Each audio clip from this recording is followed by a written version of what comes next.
Welcome to the tutorial on transfer learning and fine-tuning with TensorFlow and Keras. In this video, we'll explore how to leverage pre-trained models to save time and resources while still achieving high accuracy on your custom datasets. For those who don't know what is transfer learning and fine-tuning, let me explain.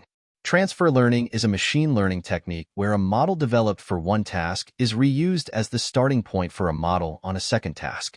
Instead of starting the learning process from scratch, we start from patterns learned from solving a different problem. Fine-tuning is a process to tweak a pre-trained model to make it perform better on a new problem.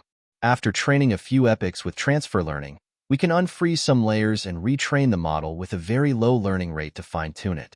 Now that we understand these concepts, let's get into the code. I will explain the whole process step by step. To begin, we need to install TensorFlow. TensorFlow is our main machine learning framework. It's widely used for building machine learning models due to its flexibility and ease of use. With our dependencies installed, we're ready to move on to the next step, where we'll download and unzip our dataset. In this step, we'll download the dogs versus cats dataset, which we'll use for our transfer learning and fine-tuning exercise. The dataset we're using contains labeled images of dogs and cats, which is perfect for our binary classification task. This is the URL where the dataset is hosted. It's a zip file containing the images of cats and dogs. We'll download this dataset from a public URL using the wget command. If you don't know, in this code, wget is a command line utility used for downloading files from the web, and no check certificate option tells wget to ignore SSL certificate errors. The O option followed by a file path specifies the output file. In this case, we're saving the downloaded file as cats and dogs filter.zip in the current directory. Let's run this cell to download the dataset. This may take a few moments depending on your internet speed. Now that we have the dataset downloaded, the next step is to import dependencies. We'll import the necessary dependencies for our project. These libraries will help us manage data, build our model, and visualize results. OS is a built-in Python library that provides a way to interact with the operating system. We use it to handle file paths and directories. Zipfile is another built-in Python module that allows us to work with zip archives. We'll use it to unzip the downloaded dataset. TensorFlow is a powerful machine learning framework, and we import it as TF to make it easier to reference. TensorFlow provides all the tools we need to build and train our model. Image Data Generator is a class within Keras, which is part of TensorFlow. It helps us to pre-process our images and augment our training data. This can improve the robustness and generalization of our model. With these dependencies successfully imported, we're now ready to move on to the next step where we'll load and pre-process the dataset. First, we need to unzip the dataset we downloaded in the previous step. Let's break down what this code does. We define the path to the downloaded zip file. This is the file we will unzip to access the dataset. We create a zip file object, passing the dataset path and specifying the mode as read.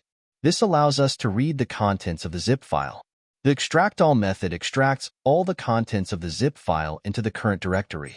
Finally, we close the zip file object to release any resources it was using. Now that the dataset is unzipped, let's set up the paths to our training and validation directories. First, we are defining the base path where our unzipped dataset is located, and then using os.path.join, we set up paths to the training and validation directories within the dataset. This helps us organize and access the data easily. Next, we'll set up image data generators to pre-process our images. We'll create separate generators for training and validation data. Here's a breakdown of what this code does. We define the shape of the images our model will process. In this case, we're resizing all images to 224 by 224 pixels. Here we are creating an image data generator for training data with several augmentation parameters. Rescale normalizes pixel values to the range between 0 and 1. Rotation range randomly rotate images up to 40 degrees. Width shift range randomly shifts images horizontally by 20% of the width. Height shift range randomly shifts images vertically by 20% of the height. Shear range applies random shearing transformations. Zoom range randomly zoom in on images. Horizontal flip randomly flips images horizontally. Fill mode fill in new pixels created by transformations using the nearest pixel values. For validation data, we create a simpler image data generator that only rescales pixel values to the range 0 and 1. We are storing it in this dataGen valid variable. And finally, we use the flow from directory method to generate batches of augmented image data directly from our training and validation directories. We set the target size to image shape, the batch size to 32, and the class mode to binary since we have two classes, cats and dogs. Let's run this cell to set up our image data generators. As we can see in the output, it says that we found 2,000 images in the training directory and 1,000 images in the validation directory. Now that our dataset is loaded and pre-processed, we can move on to building and training our model using transfer learning. Let's proceed to the next step. In this step, we'll load the pre-trained MobileNet V2 model, which will serve as the base for our transfer learning process. We'll use the MobileNet V2 model, pre-trained on the ImageNet dataset, as the backbone of our model. This model has already learned a lot about different features in images, which will help us achieve better results with less training data. We load the MobileNet V2 model using the tf.keras.applications.mobilenet-v2 function. Here we are defining the input shape for our model. Since MobileNet V2 expects 3 color channels, RGB, we set the shape to 224, 224, 3. This means our input images will be 224 by 224 pixels with 3 color channels. Include top equals false excludes the fully connected layer at the top of the network. We don't need this layer because we'll add our own custom head for binary classification. Weights equals ImageNet loads the pre-trained weights from the ImageNet dataset. Finally, we call baseModel.Summary to print a summary of the model architecture. This helps us see the layers and parameters in the pre-trained model. Let's run this cell to load the MobileNet V2 model and display its summary. The summary shows the layers of the MobileNet V2 model, including convolutional layers, batch normalization layers, and activation functions. Notice that the top layers are not included, as we specified include top equals false. Here are a few key points to note in the model summary. The model starts with an input layer that accepts images of shape, 224, 224, 3.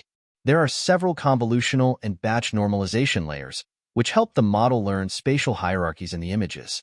The final layers include global average pooling, which we'll use to create a custom head for our binary classification task.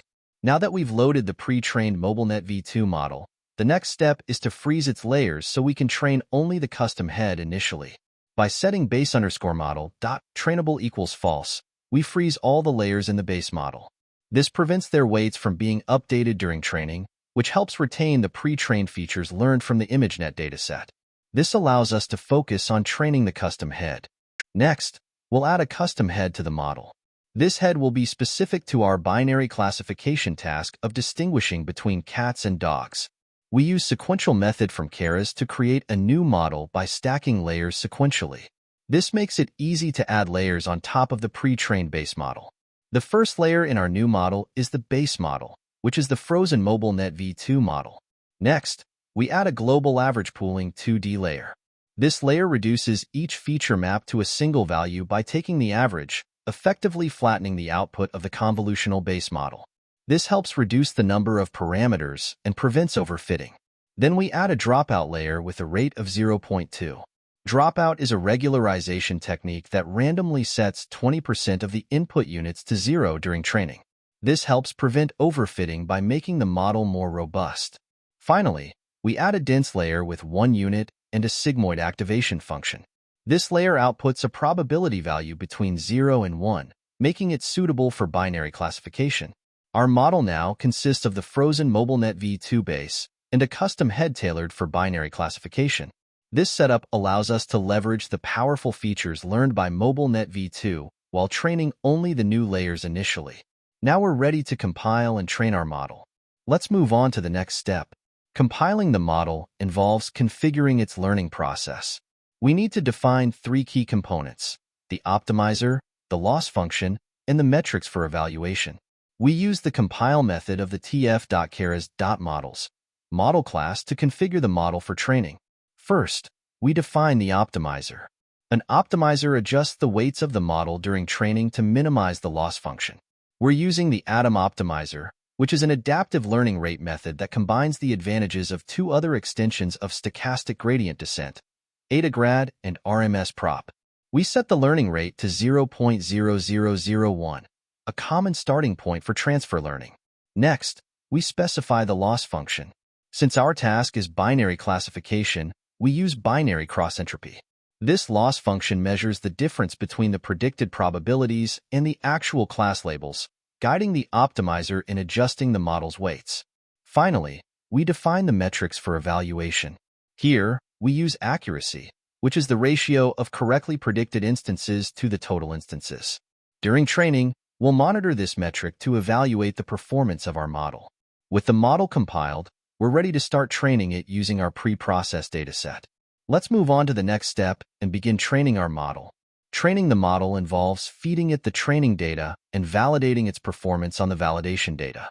We use the fit method of the Keras model to do this. We use the fit method to train the model. This method takes several parameters. The train generator parameter is the data generator we created earlier for the training data. It provides batches of images and labels to the model during training. The epochs parameter specifies the number of times the model will go through the entire training dataset. Increasing the number of epochs can help improve the model's performance, but it also increases training time. The validation data parameter is the data generator for the validation data. The model uses this data to evaluate its performance after each epoch, helping us monitor for overfitting and adjust our training strategy if necessary. This process may take some time, depending on the size of your dataset and the complexity of the model. During training, you'll see updates for each epoch, including the loss and accuracy for both the training and validation sets. This output helps you track the model's progress and see how well it's learning from the data. Here are a few key points to monitor during training. Training loss and accuracy metrics should improve with each epoch, indicating that the model is learning from the training data. Validation loss and accuracy metrics help you understand how well the model generalizes to unseen data. Ideally, they should improve along with the training metrics, but if they start to degrade, it might indicate overfitting. With the training complete, it's time to evaluate our transfer learning model's performance on the validation set. To evaluate the model, we can use the evaluate function, which returns loss and accuracy. This will give us a clearer picture of its accuracy and ability to generalize to new data. Let's execute this cell. As we can see, we get 95% accuracy. That is a really good result. We will try to improve this result with a technique called fine-tuning. After training our custom head on top of the frozen base model, it's time to fine-tune the entire model. This process helps the model adapt better to our dataset by adjusting the weights of some of the pre-trained layers. First, we make the entire base model trainable by setting base model.trainable equals true. Then, we decide to fine-tune the model from layer 100 onwards, keeping the first 100 layers frozen to preserve the learned features. In this loop, we set the trainable attribute of the first 100 layers to false. This ensures that only the layers after the 100th layer are updated during fine-tuning. After unfreezing some layers, we recompile the model. This time, we use a lower learning rate, 1 times 10 to the power of -5, for the atom optimizer. A lower learning rate is crucial for fine-tuning as it allows the model to make more precise updates to the weights without drastically changing them. Finally, we call the fit method again to train the model, but this time with some layers of the base model unfrozen. We use the same training and validation generators. Let's run this cell to start fine-tuning our model. This process might take a bit longer since more layers are being trained. During fine-tuning, you'll see updates for each epoch, including the loss and accuracy for both the training and validation sets. This output helps you track the model's progress and see how well it's adapting to the data. It's time to evaluate our fine-tuned model's final performance on the validation set.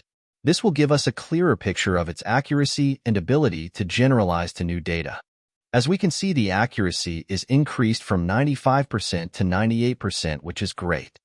We have achieved good results with the transfer learning step alone, and with fine-tuning we achieved even better results. In some cases, transfer learning may produce better results, and in other cases, the fine-tuning will achieve better results. That really depends on the task itself, the model, and basically our dataset. So, now you can find the dataset and pre-trained model of your interest and perform transfer learning and fine-tuning on that, and share your achievements. If you found this video helpful, Make sure to give it a thumbs up and subscribe to our channel for more tutorials on machine learning and deep learning. Have questions or want to share your results? Drop a comment below. I would love to hear from you. Thanks for watching and happy coding!